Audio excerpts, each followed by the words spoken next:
Okinawa, April 1945, Marine Private First Class. Robert Leckie is pinned down in a shell crater. Japanese soldiers are 200 yards away, dug into caves and bunkers on a ridge.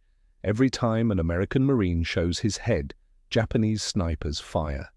3 Marines are already dead from headshots. Nobody can move. The problem isn't marksmanship. American snipers are excellent shots. The problem is finding targets.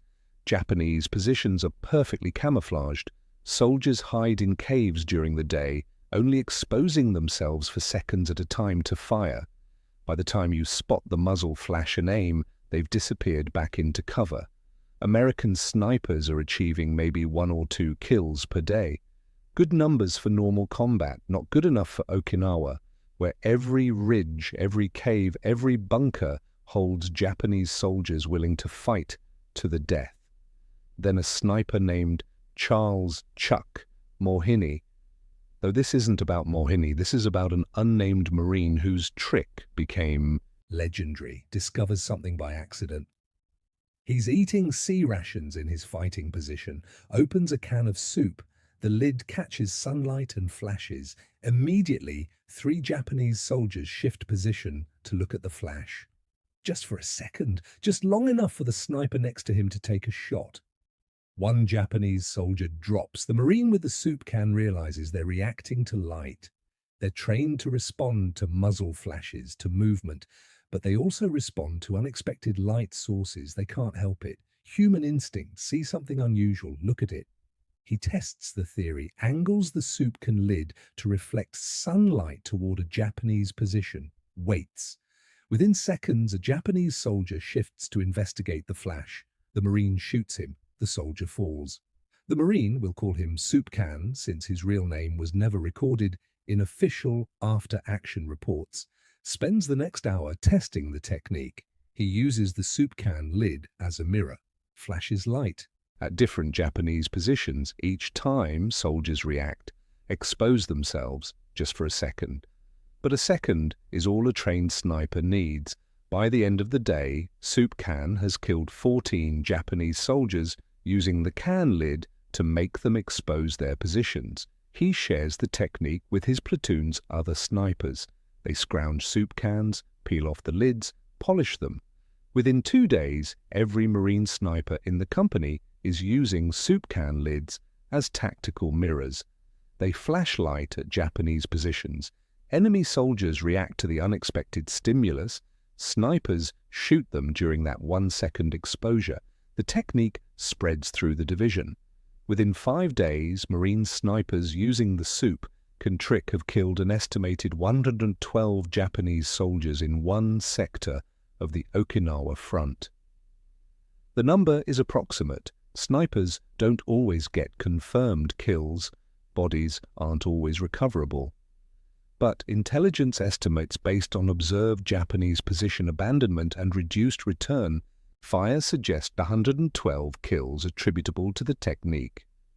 This is the story of how a soup can lid became one of the most effective improvised weapons on Okinawa, how American snipers turned Japanese training against them, and how sometimes the difference between 1 kill per day and 20 kills per day is understanding human psychology better than your enemy does. Okinawa was hell. The battle started April 1, 1945. The Japanese had turned the island into a fortress. Over 100,000 Japanese troops defended it. They'd built elaborate cave systems, underground tunnels, reinforced bunkers. The terrain favored defense, ridges, cliffs, natural caves, perfect for ambush positions. The Japanese strategy was attrition, make every yard so costly that America would reconsider invading the home islands, kill as many Marines as possible, fight from prepared positions, never surrender, force the Americans to dig them out cave by cave, bunker by bunker. American casualties were catastrophic. In the first week, the Marines took over 7,000 casualties. The Navy offshore took kamikaze hits, and this was different from other Pacific battles. The Japanese weren't charging into machine guns anymore. They were fighting smart, using terrain, using prepared positions. Snipers on both sides were critical. Japanese snipers were excellent. They'd hide in trees, in caves, in rubble, fire 1 or 2 shots, then disappear. American Marines were terrified of moving in the open. Every advance was made under sniper fire. American counter-sniper operations were essential, but difficult. Marine snipers were trained well, armed with M1903 Springfield rifles, with Unertl 8x scopes, excellent equipment, excellent training, but finding targets was the problem. Japanese positions were too well concealed. A sniper could watch a cave entrance for hours and never see movement. The Japanese would fire from deep inside caves, from firing slits in bunkers, from behind camouflaged positions. By the time you spotted the muzzle flash, they'd already ducked back. Marine snipers were averaging 1 to 2 confirmed kills per day, sometimes 3 if they got lucky. That's actually good sniper work, but Okinawa required more. There were too many Japanese positions, too many snipers, too many soldiers hiding in caves. The soup can technique emerged from accident and desperation. The Marine who discovered it, records never captured his name, which is common for tactical innovations from enlisted men, was eating C-rations during a lull in fighting. C-rations included canned soup, canned meat, crackers, cigarettes. The cans were steel with paper labels. He opened the soup can with a P38 can opener, the tiny folding opener every soldier carried.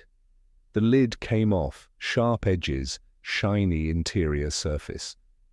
As he lifted the can to drink, sunlight hit the lid and reflected toward the Japanese positions.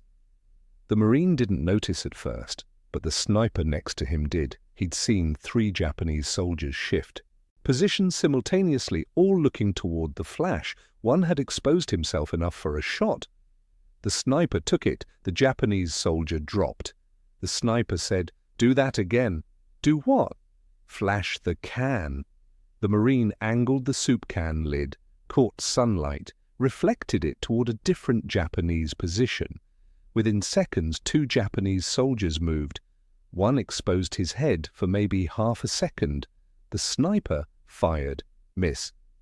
The soldier ducked back, but the principle was proven. The flash made them react, made them move, made them expose themselves, if only briefly.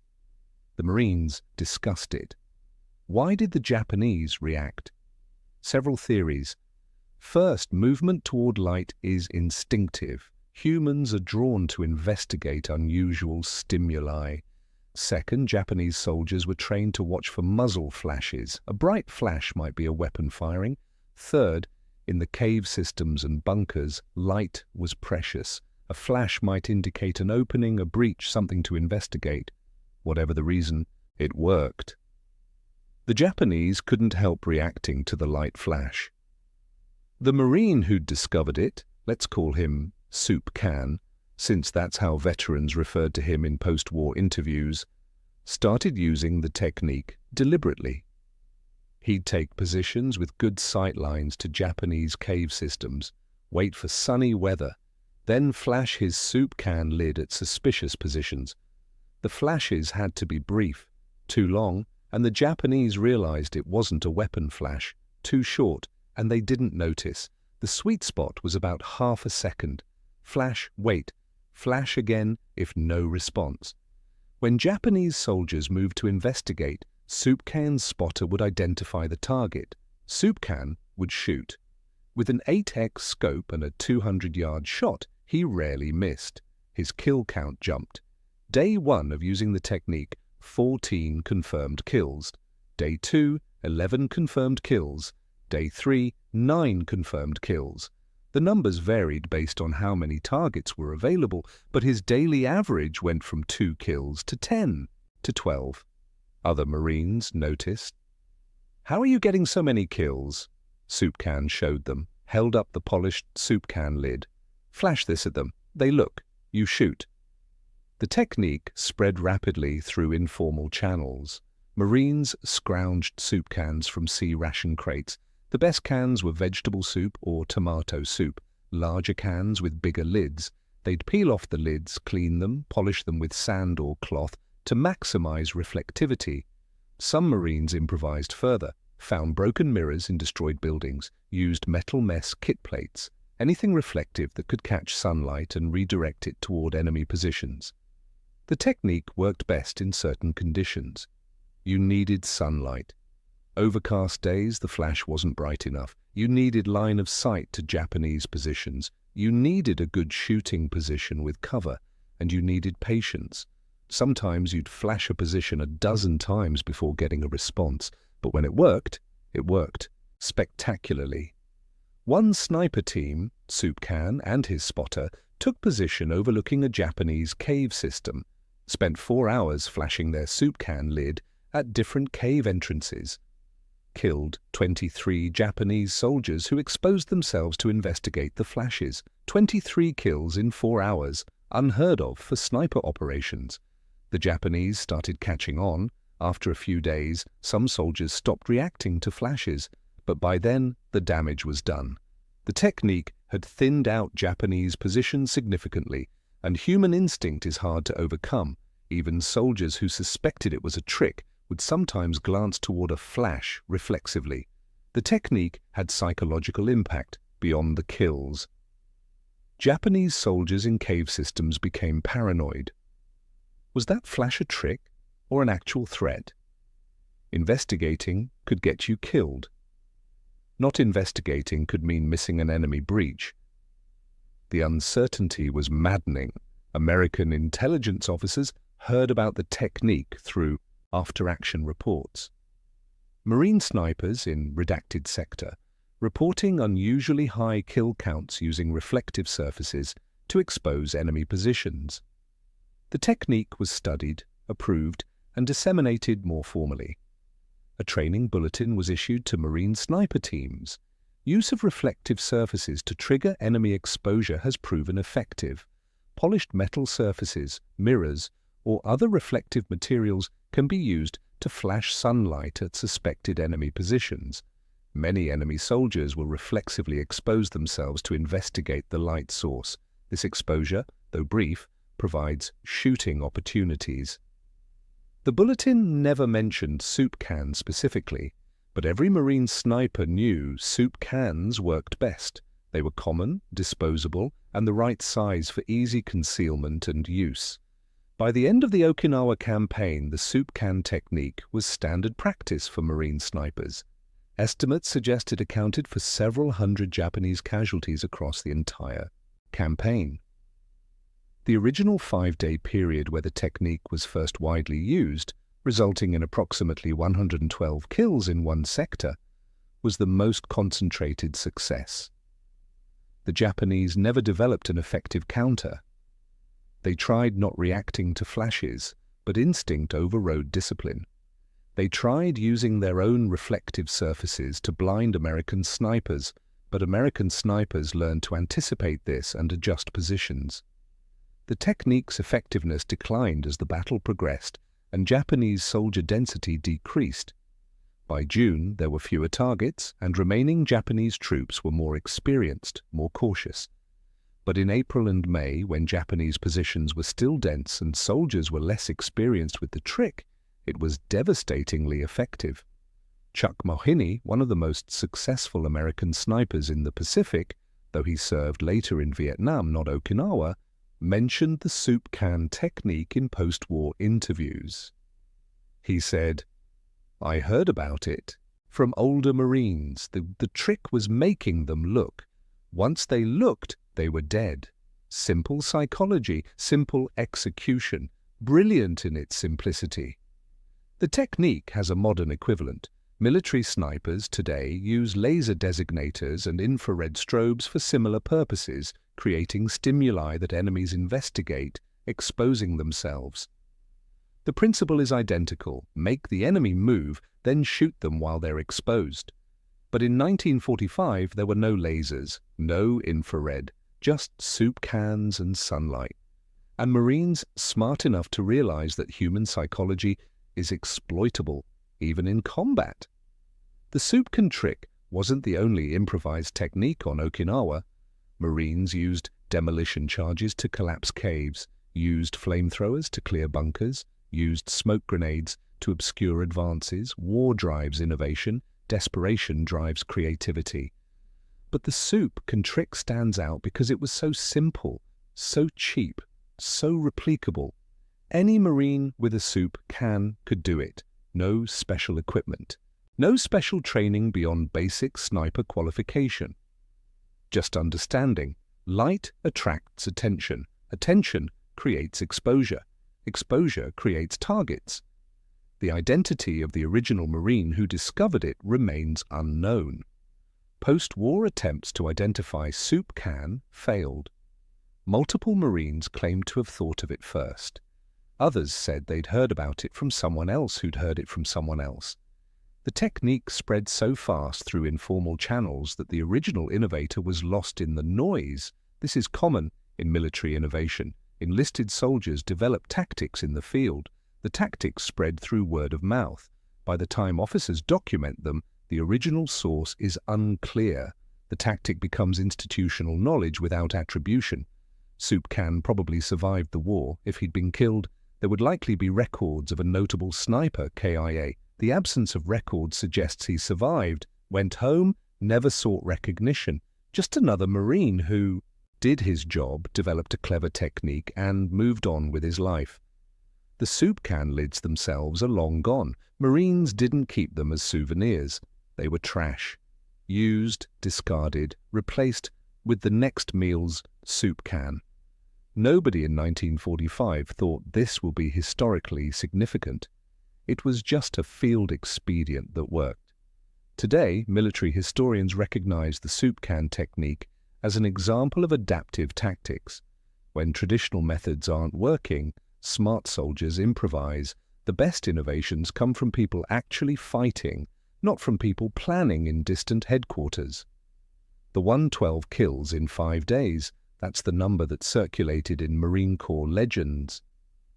Whether it's exactly accurate is unknowable. Sniper kills are often approximations. Bodies aren't always recoverable. Multiple snipers might shoot the same target. Intelligence estimates based on reduced enemy fire and abandoned positions suggest the number is reasonable. What's certain? The technique dramatically increased sniper effectiveness. Marine snipers using soup can lids killed significantly more Japanese soldiers than snipers not using the technique. The difference was measurable. The advantage was real. The Japanese never publicly acknowledged the tactic. Post-war Japanese military analysis of Okinawa mentions American sniper effectiveness, but doesn't specifically identify the soup can trick. Either they never realized what was happening, or they didn't consider it worth documenting. But Japanese survivors in interviews decades later mentioned American snipers using flashing mirrors or light tricks. They described, we'd see a flash of light, someone would move to investigate, then they'd be shot. We learned to stop investigating, but sometimes you couldn't help yourself. Your eyes would move toward the light, and if your eyes moved, your head moved, and if your head moved, you were dead. That's the essence of the technique. Exploiting involuntary reactions. You can train soldiers to ignore their instincts, but training only goes so far. Under stress, under constant threat, instincts take over. See light, look toward it. That's hardwired human behavior. The Marines weaponized it. Modern psychological research confirms this. Humans have an orienting response to novel stimuli. Bright lights, sudden sounds, unexpected movements. We automatically direct attention toward them. It's survival instinct. Could be a threat, could be an opportunity. Investigate and decide. In civilian life, this reflex is useful. In combat, when investigating means exposing yourself to sniper fire, it's fatal. The Japanese soldiers who looked toward the soup flashes weren't being stupid. They were being human, and humans lose to snipers. Remember the opening? Marines pinned down, unable to advance. Japanese snipers picking them off. Then a soup can lid catches sunlight. Japanese soldiers react. One dies. And suddenly American Marines have a new weapon. That weapon wasn't high-tech, wasn't expensive, wasn't issued by the quartermaster. It was trash, a soup can lid destined for the garbage. Repurposed by a Marine with good observational skills and willingness to experiment. The story doesn't end with the individual Marine. The story ends with 112 Japanese soldiers dead in 5 days, with American sniper effectiveness doubling or tripling, with a technique spreading through an entire division in less than a week, with a tactical innovation that gave Americans an edge in the deadliest battle of the Pacific. One Marine, one soup can, one observation, they look toward light. One conclusion, make them look, then kill them. Simple, brutal, effective. The soup can trick, the improvised weapon that nobody issued but everybody used. The tactical innovation that saved Marine lives by taking Japanese lives, soup cans, sunlight, psychology, marksmanship, combined into a technique that killed 112 enemies in 5 days and probably several hundred more over the course of the campaign. That's the story, that's the trick. A soup can lid that became a weapon. A Marine whose name nobody remembers but whose innovation everybody used. A technique so simple it sounds stupid until you realize it worked. Flash the light, watch them look, shoot them while they're exposed. Repeat. 112 kills in 5 days. From soup cans and sunlight, because someone noticed that humans can't help looking toward a flash, and someone else was ready to shoot them when they did.